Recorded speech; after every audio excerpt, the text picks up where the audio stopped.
My name's Tyler Nelson, And I'm Kate Nelson.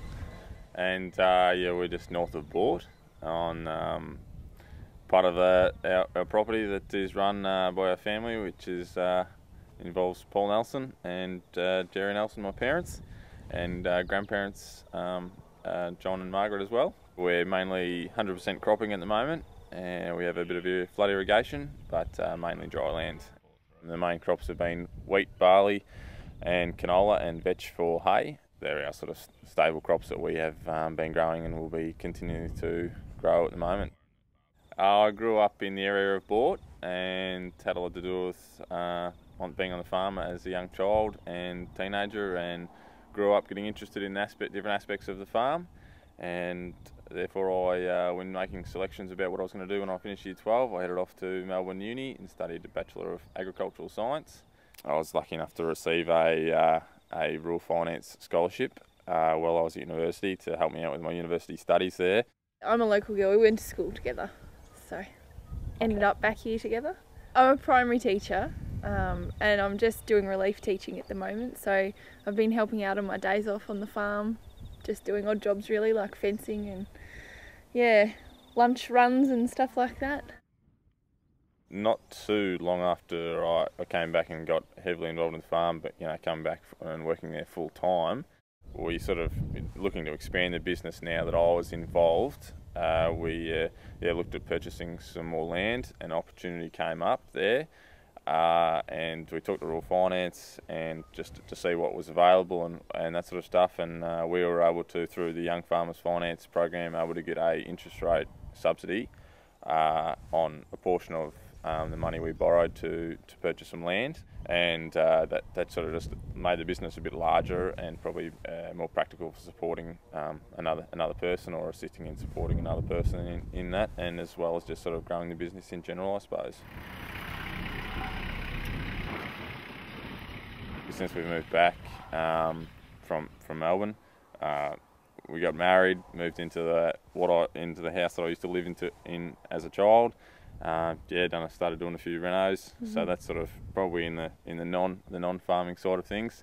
And in the farming side of things, while we've leased a bit of ground, taken on a bit of, got involved in some share farm, it's cropping, and just it made a few, starting to move or have moved to a no-till sort of cropping operation. You've updated a lot of machinery. Changed a bit of machinery, trying to streamline a bit of the cropping operation to make it a bit more efficient. Just trying to start to improve a bit of infrastructure around the place at the moment, to potentially get back into livestock in the future. It's been a bit of a gradual process, but we've been just taking out all the internal fences, so it's just a bit more efficient when operating your air seeders and your boom sprays and your headers, and maintain those soil types and those blocks for predominantly dry land cropping. The business now, the property that we've purchased more recently, is run in conjunction, or run with the rest of the property. That stands as about 1,400 hectares, and about 270 of those hectares is capable of being flood irrigated.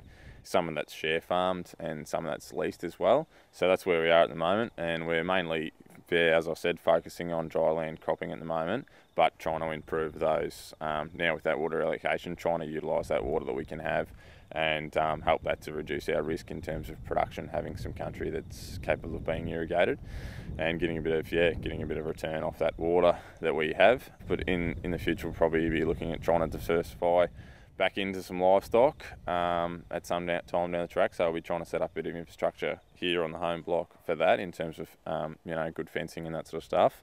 So if an opportunity comes up, we can go down that path. But probably mainly concentrating on just in the near future, concentrating on improving what we have at the moment, and trying to get the most out of the country, improving the ground that we've got, getting the most out of the irrigation water that we've got before we start making any larger expansion plans. A farmer, they can be an agronomist one day making decisions about cropping operation, and they can be a mechanic the next day trying to fix a tractor or a header or something like that. And and that evening they can be in the office being an economist. It's very diverse in that regards, and so looking towards the future, where we're looking forward to being involved in the agricultural industry. We're lucky enough to be getting set up in the farming side of things and producing those nice crops hopefully in the future. And yeah, we're looking forward to it. We are.